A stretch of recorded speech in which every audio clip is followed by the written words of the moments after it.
The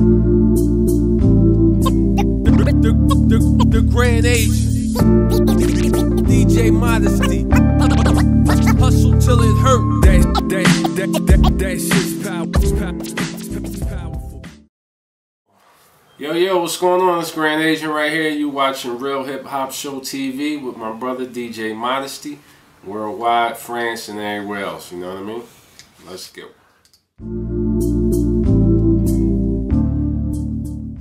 Well, we're going back to about 94, first time walking in the studio. 97, first time releasing a record. And around 99 was really the official start of the Grand Agent career. I was moving out of a group situation. I was in a group called Name in Philly. 95 to about 98 was our most active years. 99, went to LA and kind of launched my solo career with the single Mingling. 1999, produced by Cutmaster Kurt, and just kind of went from there.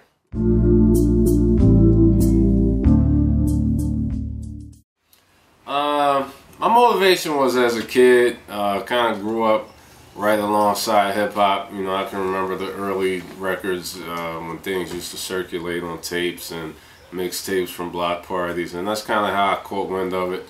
A few older cousins and neighbors really turned me on to the music. I can remember one distinct moment sitting in, at home and looking through records and kind of feeling like this is something I would like to do. I was about 11 at that time. I you know, wrote a few songs and recorded them to instrumentals. And the people that really made me believe in it were like a lot of the local Philadelphia artists, Steady B, Schoolie D, the Fresh Prince, and now everybody knows as Will Smith. I mean, these guys were teenagers while I was a few years younger. They were making records still in high school.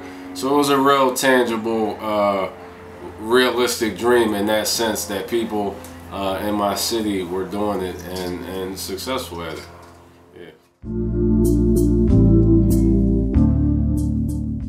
Okay, like I said, I grew up in Philly. I'm not sure if people really understand how much of a foothold Philly has in the early, very early hip-hop, particularly in the record area. And so like I said, there were guys 16, 17 years old, most of them in West Philly, Steady B, Schoolie D, Fresh Prince, aka Will Smith. I mean, a lot of these guys were in high school having records come out, and that just made it seem kind of like a natural possibility for me. You know, I may be a few years younger than those guys, and I was, you know, just looking at this, and it seemed possible. You know what I mean?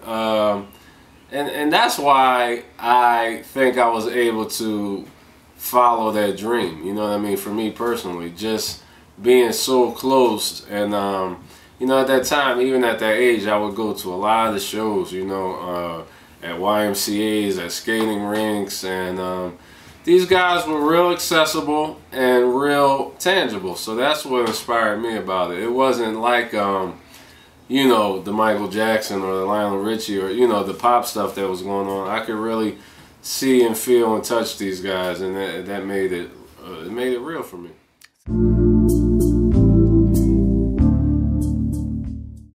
Okay, so I'm gonna go back to the beginning as far as I remember it, with Name, 95, and the first few releases are cassette, just really straight out the basement kind of joints, but we did circulate them. 95, kind of black. There was one called Math. There was one called Another Name Tape. 97, we did get some vinyl out. It was called 12. Had a B-side called At Night. 98, the kind of where the Grand Agent solo career started to blossom a little bit. It was a tape release called Lost Page of the B-Boy Document. From there, kind of spawned into more vinyl. 99 was the first Grand Agent single, Mingling, produced by Cutmaster Kurt. And so that led to the By Design album, 2001. 2003, Fish Out of Water. and the Fish Out of Water remix album, The Beat Society remixes. 2005, Under the Circumstances, produced by Ono, and Regular, a bilingual collaboration with Don Joe and Club Dogo of Milan, Italy. 2006, Sweeping the Nation, Volume 1 and 2, with the beginning of Agent in Range with my partner Live LaRange.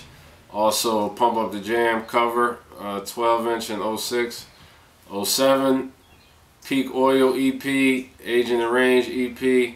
08, Adult Contemporary album produced by OSTR of Poland. 09, Minivan EP featuring Camp Low. 2010, The Ghetto Ain't a Place with Tom Caruana of Brighton and the Agent in Range album. 2011, so far, the March Madness campaign of a few months ago, where I just every day woke up, wrote a song, recorded it, put it on Facebook. And that's pretty much, and there's also other 12 inches and features, but those are the Grand Agent projects that I recall.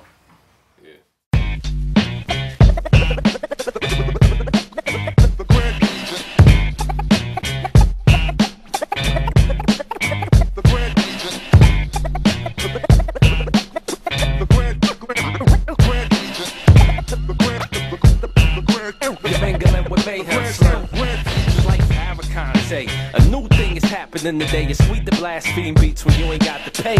But the ancient stress patience, the agent knowledge ancients. If I take my time, what can I can't spit? Don't exist a moment, bless myself an eye kiss. You know it's bona fide, certified hotness. From the mother freaking Major Deacon to the 5 interstate, Molly penetrate like a Kahlua. Lace to homogenize, the base I philosophize, grace the demonic guys in space. I'm out of dodge. My interests include flow, love, and war. The hip championship I'm thugging for. So take the flyest rook rhyme book like a leaking freak, page 43. The jet beauty of the speak now. I don't really know, but some city said the grand came through, left this kid Mike for dead. You're mingling with mayhem, Slim. What up, star? Word to Kenneth, we ain't in it the same. You better off spectate and speculate in the aim. Rest assured, I got the fresh, mature listeners locked on some extra next texturized imagery stock inspired by only the desire to be the mega interworld poster man child for MCs. You're mingling with mayhem, Slim. You're mingling with mayhem, Slim. You're mingling with mayhem, Slim.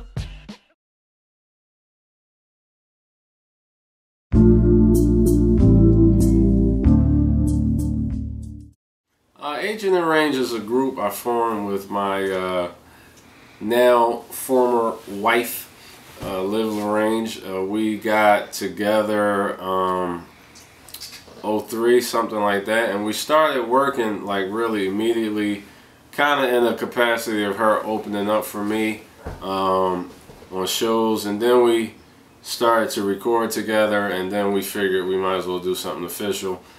We started with some mixtapes, like I said, Sweeping the Nation in 06, and then we did a Pump Up the Jam, a kind of remake that was a single released in 06 as well, maybe 07, and then an EP, Agent in Range, and then just last year the Agent in Range album. And that was a project for two reasons. Primarily we did that to kind of capitalize on the Grand Agent momentum, to be a way to kind of launch Live LaRange, and also that Grand Agent, the brand, we were moving it out into a more broader audience base. And so the Agent in Range records are really distinctly different from what Grand Agent records have been up to that time, in that you have stuff like Pump Up the Jam. I mean, you had records on the EP where there were super huge pop samples like Hot Chocolate and In Excess. And so for Grand Agent as a brand, it was just a broadening of horizons, of taste, and just preparing myself to be able to do other things as I saw kind of the quote-unquote underground market shrinking and around a lot of us. I just felt like I had to start to position myself in a way in people's minds where they won't be surprised at some of the things I might be trying down the road. You know what I mean? So those were the key factors for it, and it turned out good. You know what I mean?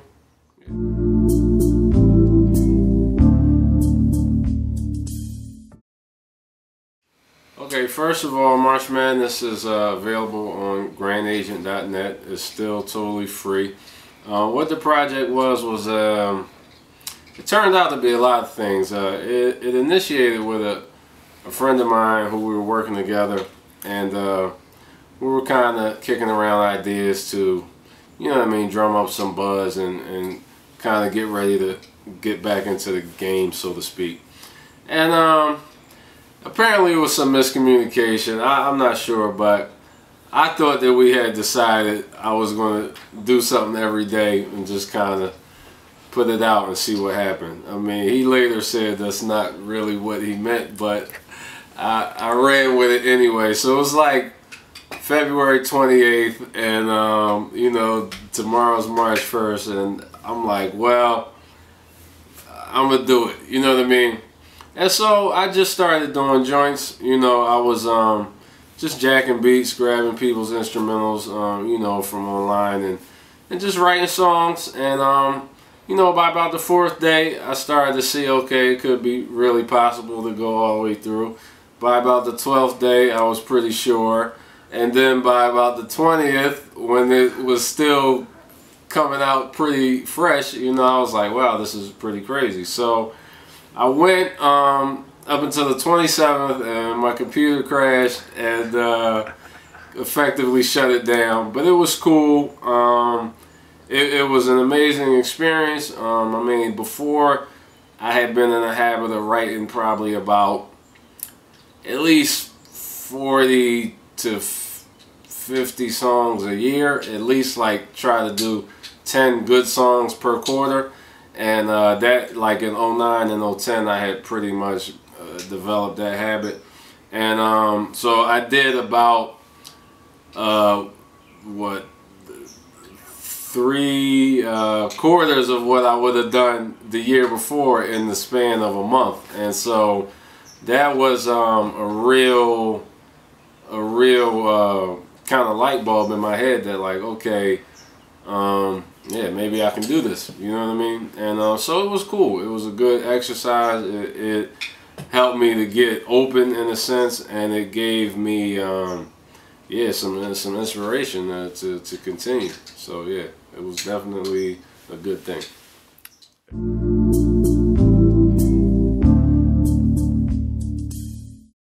Yeah, so what I was discovering as I was going through it, because it was really a discovery process, you know, I didn't start out with a goal, but I had always wanted to start a campaign based around this concept of AC hip-hop, adult contemporary hip-hop, you know, things that address, I think, what people that grew up on hip-hop are dealing with in life, but not in a way of trying to make this kind of museum music where we're going to keep it old school, or we're going to keep it, you know, just really in a way where we can take the contemporary sound and just infuse it with our ideas. And that's what started to happen with throughout the March Madness. I mean, even from day one, really. So really just as naturally as everything else came, it was like, okay, AC hip hop time, you know what I mean? And before, I had an album called Adult Contemporary, which was kind of hinting toward that.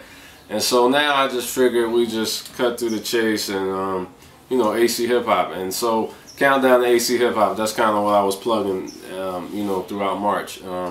And yeah, so now the album is done. It's in the can, and we are really like in talks with labels about what to do with it and how to make it work. And so it is leading up to an album, and what the album consists of is like a few select joints that were part of March Madness, like reproduced with original music, and then about half new material as well. So there is an album. It will be coming sooner than later, and yeah, so it is it did lead to something. Yeah.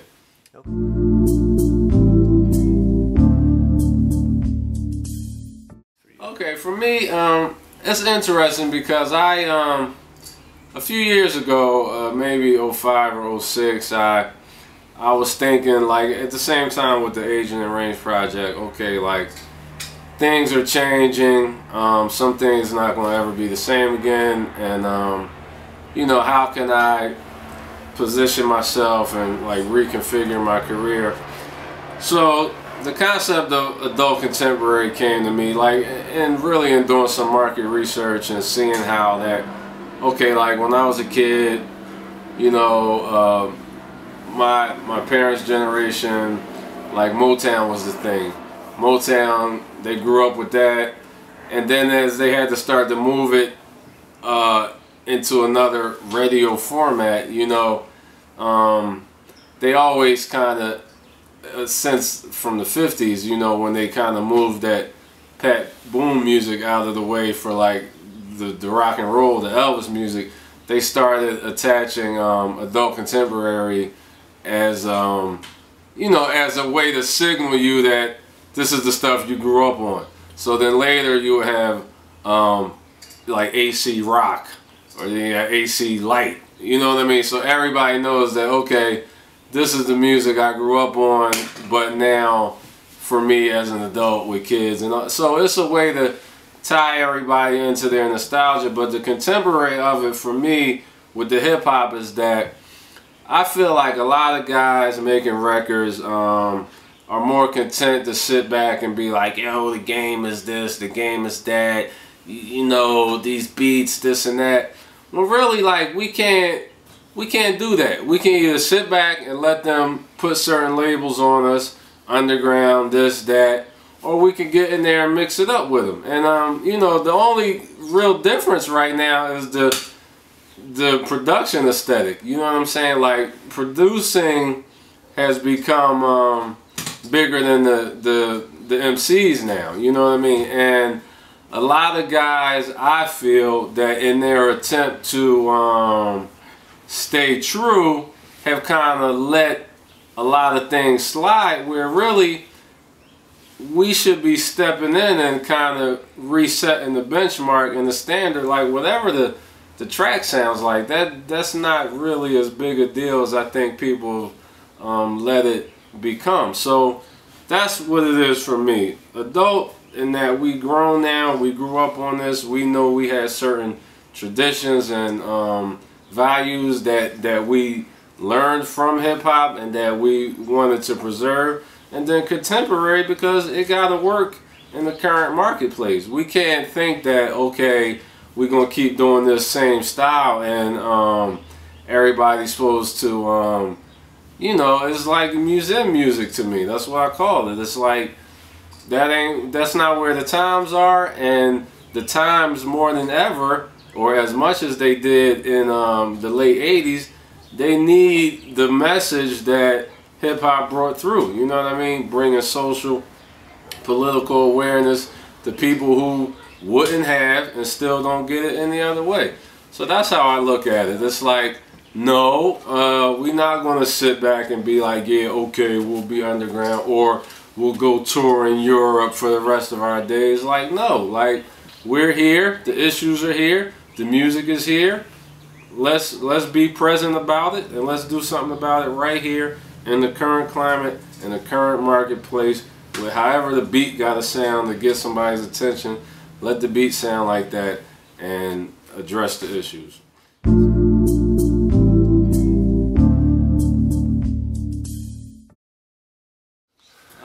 I mean, in terms of making records, I worked with Pete Rock, Lord Finesse, High Tech, Cutmaster Kurt, Chops, Camp Low, King Britt, Illmind, who else? Reef, The Lost Cause, Hezekiah, Live LaRange, of course. else? Who else? Quite a few people. I mean, shows I've either toured with or opened for, like Common. One or two shows with KRS-One in the early days. Did shows where like Raekwon, Redman, a lot of guys. So, you know, I've been around the block in that sense. I mean, who I would like to work with? I mean, honestly, Jay-Z just got to my dream collaboration, which was Sade of all time. Yeah, actually, like my dream collaboration was Sade. Jay-Z just, I don't know, I think he did a remix or something. And so that's a little bit tainted for me right now. But I mean, that was it. You know, I mean, I would like to work with people who want to work with me, really. You know what I mean? So there's so much contrived, you know, collaborations now these days just for marketing's sake that, you know, I would like to like get to know people and build with them from a organic kind of, you know what I'm saying? So that's it for me. Not anybody really too much. You know what I mean? Yeah.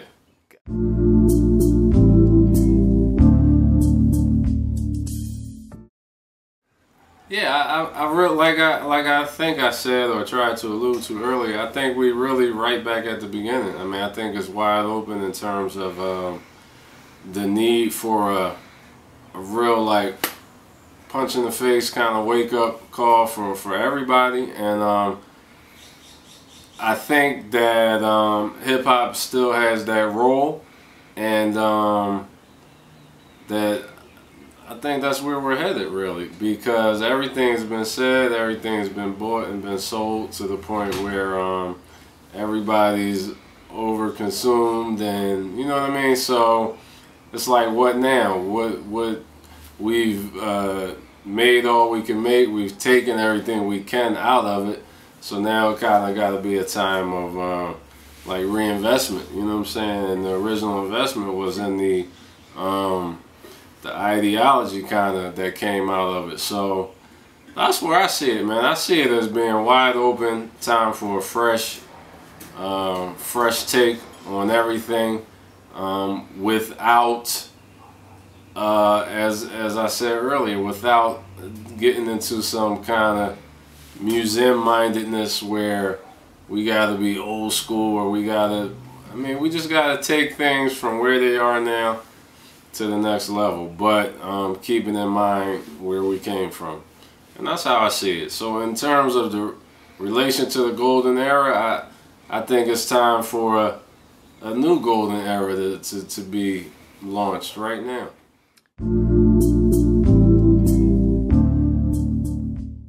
Okay, there's grandagent.net, which is just all music, some free, some for sale. There's iTunes, of course. And there's Facebook at any time, Facebook /Grand Agent. You can probably find, you know, any number of surprises at any given time. I mean, you know, these days, I think with the mindset of people, how they get music, I mean, nobody's really breaking their neck to pay for it. So I try to make as much as I can available, you know what I mean, for nothing or next to nothing. Just because you got to stay in circulation. So the entire March Madness is still free. It's going to be free forever. Grandagent.net. A few mixtapes are out there. We did one called Grand Star, tribute to Guru, who passed last year. Did that with DJ Opal. You can get that on the Facebook page. You know, it's out there. Grandagent.net, Facebook /GrandAgent, or just go on iTunes and click on Grand Agent. But like I think we got about 8 albums, 5 EPs, and you know, a few mixtapes here and there, and plus all the 12-inch stuff. You know, for the real DJs, you know, there's sites where you can still get vinyl. I'm not really sure about future releases on vinyl, or you know, like where we stand with that. But AC Hip Hop will be, the album AC Hip Hop will be like a full fleshed out campaign, so it could possibly include vinyl.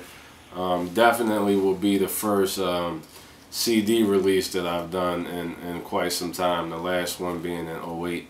Everything since then just being digital. And so we just kind of want to commemorate the launch of this movement, you know what I'm saying, with something tangible and with some, you know, kind of novel packaging that makes it interesting to buy a CD in 2011. You know?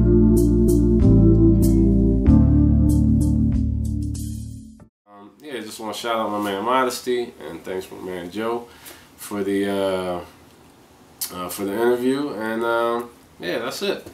Real Hip Hop Show TV, Grand Agent DJ Modesty. We out of here. The Grand Agent, DJ Modesty. Hustle till it hurt. That shit's powerful. I'm so rap, nigga. This is crack music. I'm the poppin'est artist. That shit's powerful. Fuck y'all.